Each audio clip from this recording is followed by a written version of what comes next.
Good afternoon, friends. It's another fine evening on the porch with Pastor. It's raining again.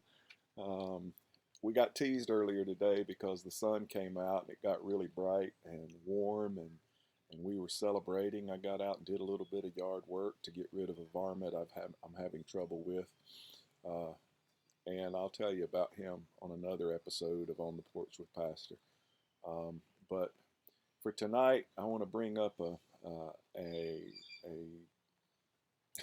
I guess an ironic story, if you will. Tonight's episode or installment is called "The Unclouded Day." Oh, and by the way, I spoke with a dear friend earlier today, and he told me he was enjoying the On the Porch with Pastor episodes, and um, that he had thought that these were actually my original stories, and so I thought I was doing a good, thorough job, but obviously not a thorough enough. This story is coming from Hometown Tales by Philip Gully. Um, so I'm reading the story, and then sometimes I have a little commentary that follows. But for the most part, what you're hearing is verbatim out of Philip Gully's Hometown Tales. Um, and this is called The Unclouded Day. Every time we visit my mother-in-law, Ruby, we take a drive through the country. One Saturday morning, we drove down Marengo Road. "There's Dottie's Beauty Salon," Ruby pointed out. Dottie's Beauty Salon is owned by Dottie Barton, who married Oscar Barton when he got back from the war in '45.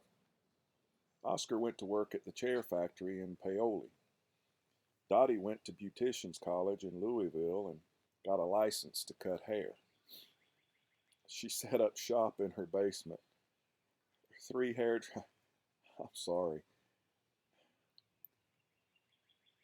It just struck me how odd it is that you have to have a license to cut someone's hair.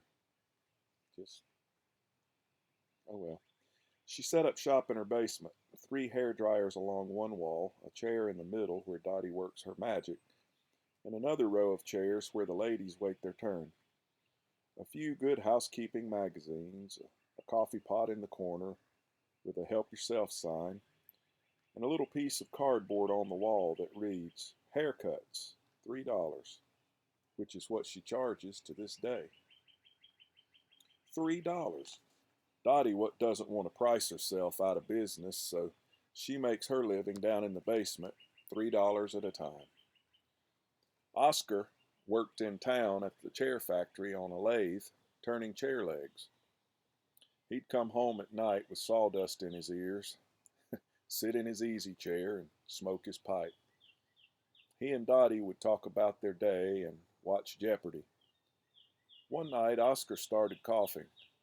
After a couple of nights of that, Dottie said, "Honey, you better have that looked at." So Oscar went to the doctor, who ran some tests and told him it was cancer. Too much sawdust and pipe tobacco. The doctor gave him 6 months. Oscar took leave from the chair factory and sat at home in his easy chair watching TV.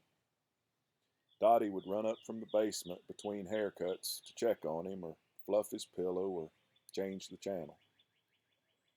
One day, when she had two customers under hair dryers, one in the chair and three waiting in the bullpen, Dottie ran upstairs and found Oscar dead. She sat beside him for a while, patting his hand and remembering back to 1945. Then she rose to her feet and went back downstairs. The women asked, "How's Oscar?" Dottie said, "He's gone." They gathered around her, consoling her. "Maybe you ought to call the sheriff," they told her. Dottie said, "No, not yet. I need to finish cutting your hair." They thought to themselves, "Well, we're going to a funeral. We might as well look nice." So Dottie cut their hair. 2 hours later, she called the sheriff. And 3 days after that, she was singing Unclouded Day at the funeral home in Paoli. People still talk about it down there, about Dottie Barton and how when life knocked her to the ground, she rose to her feet, brushed herself off, and kept right on cutting hair.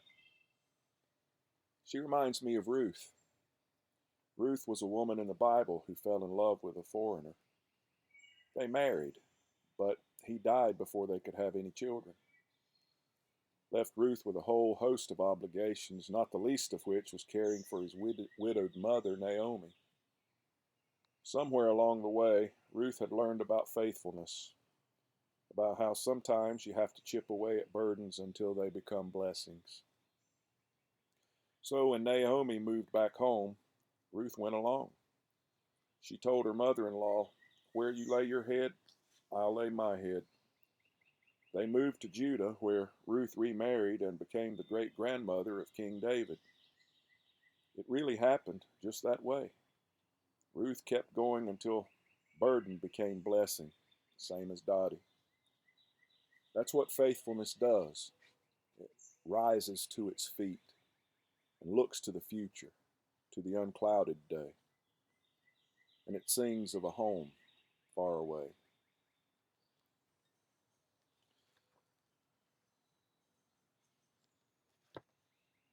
I think when we hear stories like this, we have equal parts awe and equal parts admiration for someone like Dottie, who facing probably the worst grief of her life in her longtime husband's passing, choosing in that moment to think less of her own grief and more of the needs in front of her. I think maybe somehow that perhaps there's a lesson in that for you and me today, in that maybe the way to navigate difficulty is to think less of our grief and more of the needs of others. You may be struggling today. You may be up against all manner of difficulty, lost job, sickness, or maybe the loss of a loved one like Dottie. But the beauty, I think, that's found in such difficulty lies in the truth that the same difficult consequences that have caused you pain are the same difficult consequences that open the opportunity to gloriously be used by Christ to minister to someone else who's hurting just like you are. So I think in times like this, maybe what we should do is ask the Lord for permission before we assume it's all about us.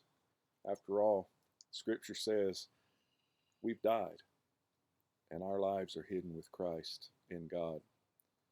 So before I get too bent out of shape at my own circumstances, it would do me well to pray and ask my Father, who owns me, bought and paid for with the blood of his dear Son, is this something that I should weep and grieve and have self-pity over? Or is this something that I'm to turn outward and use to propel a compassionate heart that will bless others? I feel reminded now of the passage in Scripture where Joshua said, "You choose today whom you're going to serve.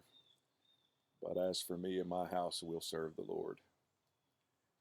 Smiling through the pain sometimes, but keep smiling. We love you, and I want you to know that Jesus is coming soon. So eyes to the skies.